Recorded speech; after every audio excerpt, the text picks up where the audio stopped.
Drink soos Jesus. Johannes 4 verse 7 en 8 sê, daar kom toe 'n vrou uit Samaria om water te skep, en Jesus sê vir haar, gee vir my water om te drink. Sy disippels was reeds weg dorp toe om kos te koop. Die Bybel gee nie presiese instruksies oor 'n gesonde lewe nie, behalwe sekere wette in die Ou Testament, maar in 'n sin was dit onnodig. Die antieke lewe was in baie opsigte gesonder as die moderne lewe, en as ons bloot hulle voorbeeld en Jesus se voorbeeld volg, sal ons reeds baie gesonder leef. Ons sien eerstens dat hulle veral water gedrink het as drank.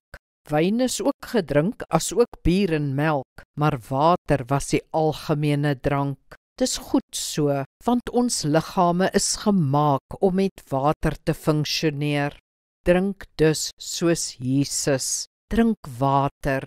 Jy kan nie leef op koeldrank of koffie nie, nog minder op wyn. Hou dit vir nou en dan.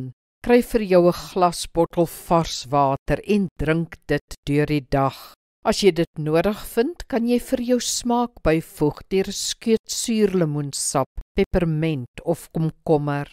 Water is lewe. Kom ons bid saam. Dankie Here vir heerlike vars, koue, dorslessende water. Ja, dit sal my goed doen om meer water te drink. Dankie ook vir die lewende water wat U ons bied, wat ons geestelike dors les. Amen. Die Here seën jou.